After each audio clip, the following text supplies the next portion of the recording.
I feel like it's these pieces that Wisconsin misses most, right? Like every kid should ride on a John Deere tractor right above a tire going 10 miles an hour down a road with nowhere to go. Yep. Isn't that cool?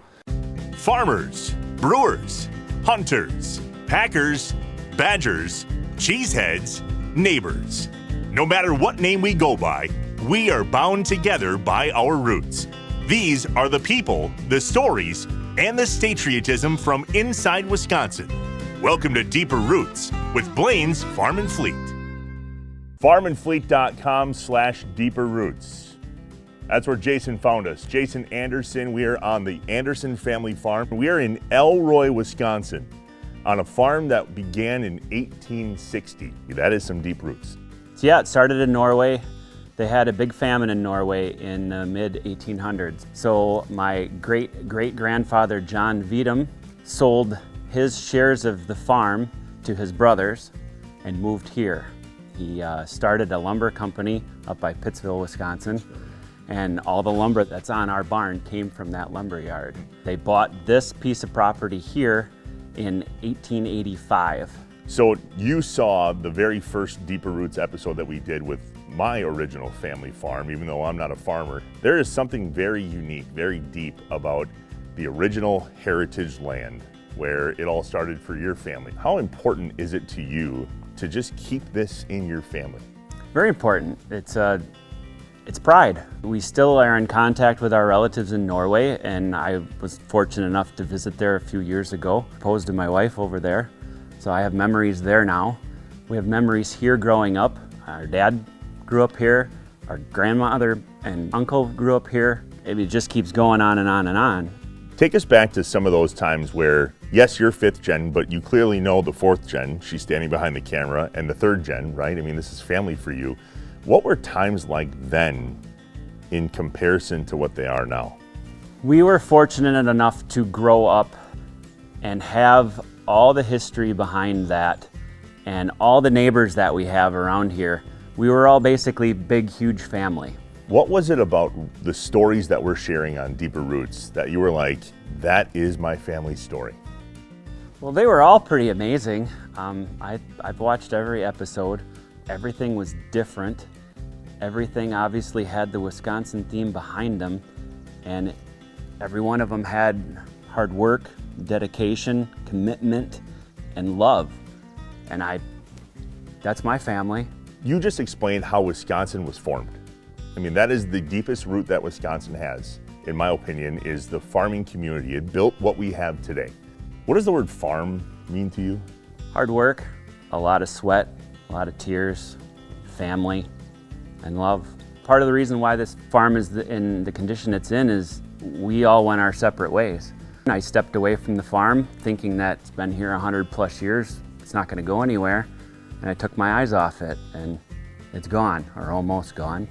It's not gone yet, though. It's not gone yet. So what is the plan to keep it alive? Use the farm that I'm farming with now to hopefully rent this property next year, and then hopefully between my brothers and I and our mother, we can figure out a way to keep it going on to the next generation.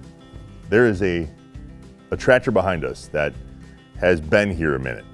If that tractor could talk and tell us something in 2023 from when it was in its prime, it would be like, what are you doing, right?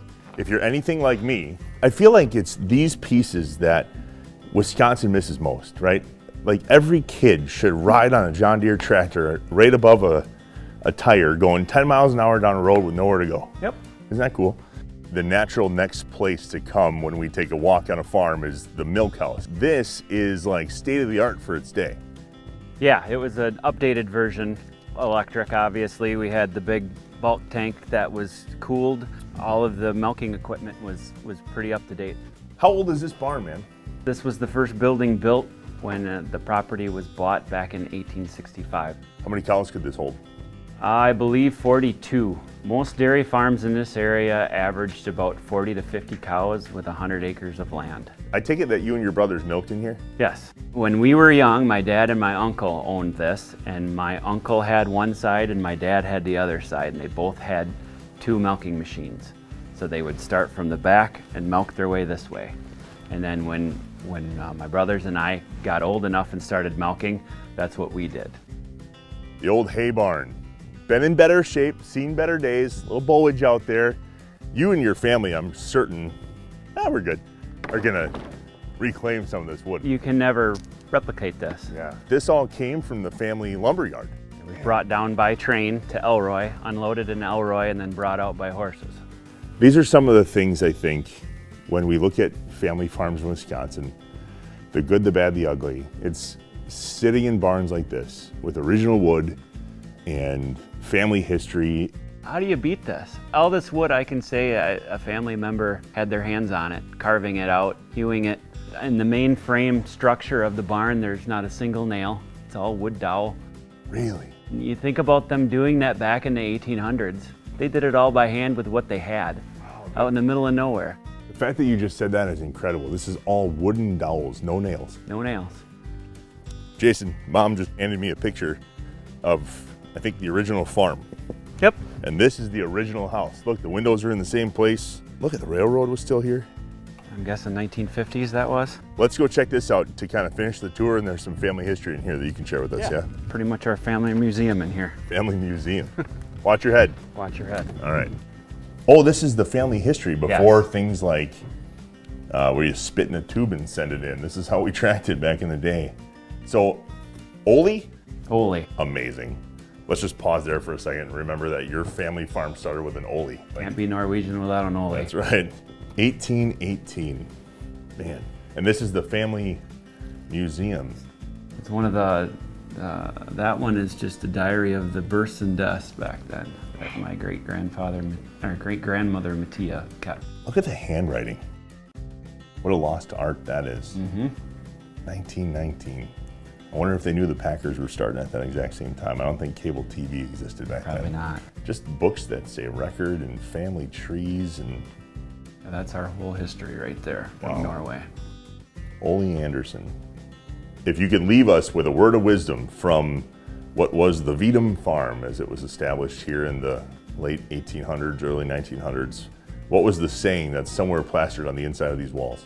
You can't seem to have anyone say anything about Wisconsin without saying farm. It just seems to be what the state is and what it was and how it became.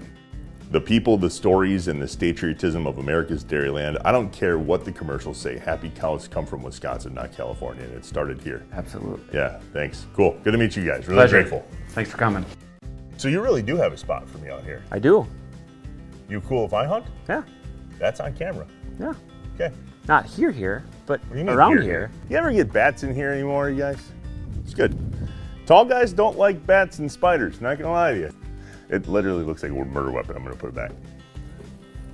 Did you dunk on this back in the day? I did. I bet you did. And if you did it wrong, your leg would go down in there and you'd get yourself cut up. Yeah, got scars too? Yeah. And then let's go check out in the happens to tall guys. You go. Tell us a story about you and your brothers from the farm that Mom doesn't know. It's confession time, boys.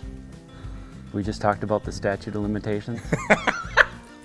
There it is, another great episode of the Inside Wisconsin show's Deeper Roots with Blaine's Farm and Fleet, and what a meaningful one at that. Great to be on the farm again. This deep-rooted story came to us through our website, farmandfleet.com/deeperroots. Jason went on there and filled out the form. You should too. Just head to farmandfleet.com/deeperroots. We'd love to hear from you. If you're watching on YouTube, remember to like us, subscribe, all those things. Leave a nice note too for Jason and the entire Anderson family. That'd be great. And if you're listening to the podcast, drive safe and then go ahead and leave us a 5-star review. We'll see you next time.